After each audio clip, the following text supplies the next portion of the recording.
ఆ తెలివి గుర్తించే లక్షణం ఉందిగా, ఉంది. గమనించే లక్షణం సాక్షి చైతన్యంగా ఉందిగా.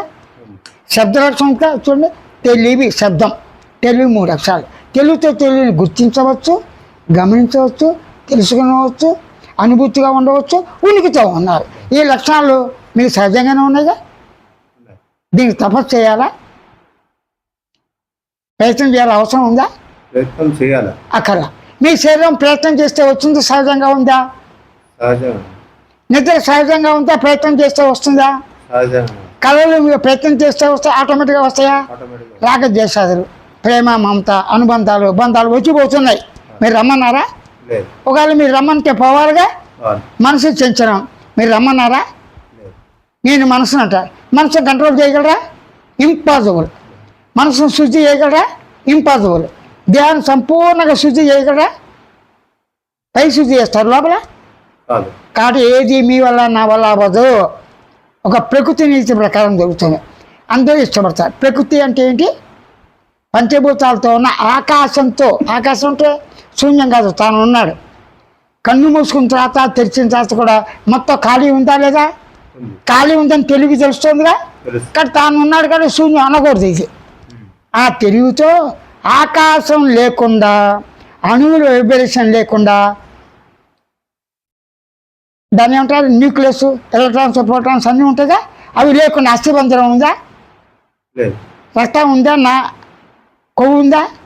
మెదడు ఉందా? లేదు. అంటే అనేక అణువుల యొక్క అన్ని పోగుపెట్టి పంచదార అణువులన్నీ కలిపి ముద్ద చేయొచ్చుగా. బూందీ కలిపి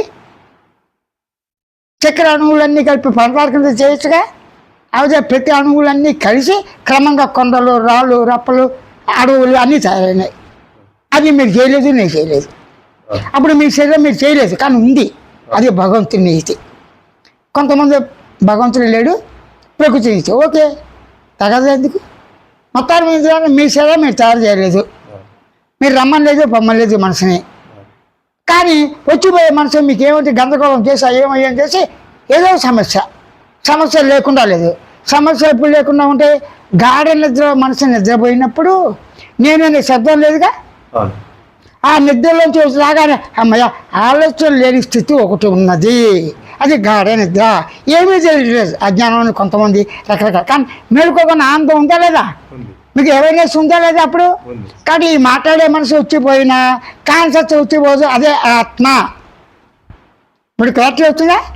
కాన్షియస్, ఎరుక, స్పృహ, సాక్షి చైతన్యంగా ఉన్న నేను అనేదే ఉన్నది. ఆ నేను ఉన్న చోటే గాలి, ఎండ, అన్ని రకాలే ఉన్నాయి పరమాణువులు తగ్గించి. అప్పుడు నేను పదార్థం. కానీ నేను అనే పదంలో నిద్ర ఉందా? నేను అనే పదంలో దేహం ఉందా? ఎక్కడుంది? నేను అనే పదం దేహం ఉందా? అరే నీ దేహం ఎలా ఉందంటాను. నేను ఎలా ఉందంటే నల్లగా ఉందంటావా, తెల్లగా ఉందంటావా, వెలుతురుగా ఉందంటావా? కాదుగా. అంటే నేనుగానే ఉంది. ఆ నేనుతో గుర్తించబడిన ఈ శరీరం నలుపు, ఎరుపు, తెలుపు, తల, ముండం, కాలు, చేతులతో జ్ఞానకరమైన ప్రాణాలతో ఉన్నది. దీనికి అలవాటు పడిపోయాం.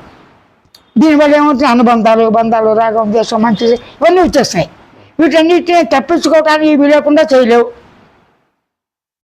లేకుండా చేయగలవా? మనం రాకుండా చేయగలవా? కాబట్టి దేహ పర్యంతం అంటే దేవునంత కాలము తల్లి, తండ్రి, గురు, అతిథి గడవకుండా వచ్చానికి తన ప్రసాదం కట్టుకోవడం బట్ట యథాశక్తి అనుసారం మానవత్వంతో మనిషిని ప్రేమిస్తూ, మనిషితో కూడిన దేవరాశులను కూడా ప్రేమిస్తూ మనం ఎప్పుడు మనం వస్తే అప్పుడు రెడీ అయిపోవాలిగా. నీ గురించి వాయిదా వేస్తుందా? ఆ వాయిదా పడిన మరణాన్ని వాయిదా ఎంతకాలం వేస్తావు? ఒక యోగి వేస్తాడు. ఇది ఎందుకు? గాలిని మూటగట్టి మనసును నిరోధించి కొంతకాలం శ్వాసం తక్కువగా వాడి ఆయుష్ పెంచుకుంటాడు, కానీ మరణాన్ని ఆపలేడు కదా. కాబట్టి అసంభవం. కాబట్టి మీరు ఎలాగే ఉండండి. స్పర్శ ఉంది కదా, స్పర్శ నేనుగా ఉందా? స్పర్శగానే ఉందా?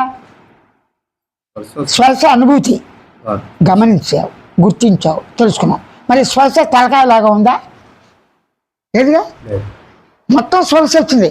ఈ స్పర్శ వచ్చినప్పటికి నొప్పి వచ్చింది, చేత్తో గోక్కుంటావు కదా. ఈ స్పర్శ వచ్చినప్పుడు ఎవరు వచ్చే ప్రసాదం ఉంటే తింటూ కూడా స్పర్శ అనుభూతి ఉంది కదా. జస్ట్ గోక్కుంటావు కదా. ఆనందం వస్తే సంతోషం. ఈ పనులన్నీ చేయొచ్చా, చేయలేవా? అంటే స్వస్థ ఉండగానే అన్ని రకాలు చేయొచ్చుగా. అలాగే ఇక్కడ ఒక నొప్పి ఉంది నీకు, ఏదో పొద్దున్న దెబ్బ తగిలి ఆ నొప్పితో డైరెక్ట్ ఆపుతావా? ఆపు. అవ్వ కదా. ఆ నొప్పి ఉంచుకుని అన్ని పనులు చేయొచ్చా? లేదు. కాబట్టి నువ్వు ప్రతి పనులు చేయొచ్చు. నీ చేసే పనులకి నీ శరీరం అడ్డు లేదు. అలాగే నీ ఆత్మ